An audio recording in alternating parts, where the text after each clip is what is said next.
എന്തുകൊണ്ട് നാം ഇവിടെ വെനിസ്വേലൻ പ്രസിഡന്റിന്റെ മോചനത്തിന് വേണ്ടി ശബ്ദമുയർത്തണമെന്ന് ചോദിച്ചാൽ അതിൻ്റെ ഉത്തരം ട്രംപിന്റെ വർത്തമാനത്തിൽ തന്നെയുണ്ട്.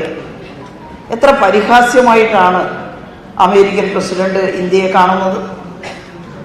നമ്മുടെ പ്രധാനമന്ത്രി നരേന്ദ്രമോദിക്ക്, ബഹുമാന്യനായിട്ടുള്ള പ്രധാനമന്ത്രിക്ക് അത് മനസ്സിലായിട്ടുണ്ടോ എന്നറിയില്ല. ഞങ്ങളെല്ലാം പലപ്പോഴും പറഞ്ഞതാണ്, ഇടതുപക്ഷ പ്രസ്ഥാനത്തിൻ്റെ പ്രവർത്തകരും നേതാക്കളുമെല്ലാം.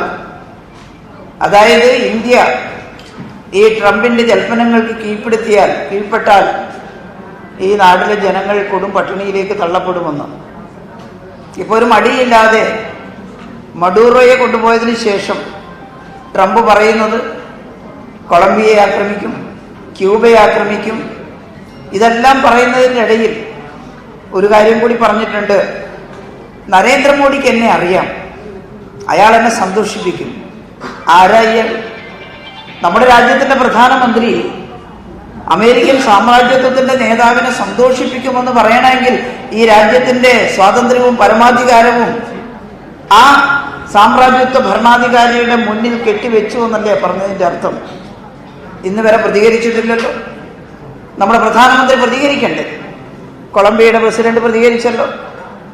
കൊളംബിയാണ് അടുത്ത് ഞങ്ങളുടെ ആക്രമണം എന്ന് പറഞ്ഞപ്പോ ഇങ്ങോട്ട് വാ ആക്രമിക്കാൻ, ഒരു കൊച്ചു രാജ്യമാണ്, അമേരിക്കയെ പോലെ വലിയ സമ്പത്തൊന്നുമില്ല. എന്നിട്ടും കൊളംബിയയുടെ പ്രസിഡന്റ് ഗുസ്താവോ പെട്രോ അദ്ദേഹം പറഞ്ഞു, ഞാൻ ഒരു കാലത്ത് ഗറില്ല സമരസേനാനിയായിരുന്നു. ഞാൻ കൊളംബിയയുടെ ഭരണാധികാരിയായതിനു ശേഷം ഇനി ഞാൻ ആയുധമെടുക്കില്ല, ജനങ്ങൾക്ക് വേണ്ടിയുള്ള പ്രവർത്തനത്തിലാണ് ശ്രദ്ധ കേന്ദ്രീകരിക്കുക. ഞാനിനി ആയുധമെടുക്കില്ല എന്ന് പ്രതിജ്ഞ ചെയ്തിരുന്നു. പക്ഷേ ആ പ്രതിജ്ഞ ഞാൻ ലംഘിക്കുകയാണ്.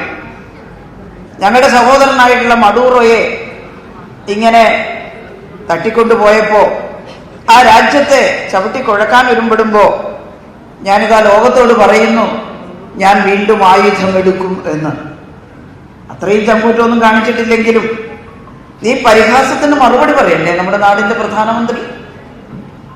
നരേന്ദ്രമോദി എന്നെ സന്തോഷിപ്പിക്കും, റഷ്യയിൽ നിന്ന് എണ്ണ വാങ്ങണ്ടെന്ന് ഞാൻ പറഞ്ഞിട്ടുണ്ട്. എണ്ണ വാങ്ങിയാൽ ഇന്ത്യക്ക് ഞങ്ങൾ ചുങ്കം ചുമത്തും, 50% ഇറക്കുമതി ചെയ്യുന്ന സാധനങ്ങളുടെ മേലെ വലിയ ചുങ്കം ചുമത്തും എന്ന് ഒരു ലജ്ജയുമില്ലാതെ പറയുകയാണ്. ഇന്ത്യയിലെ ജനാധിപത്യ ബോധമുള്ള മനുഷ്യർ രണ്ട് കാര്യത്തിൽ പ്രതിഷേധിക്കണം.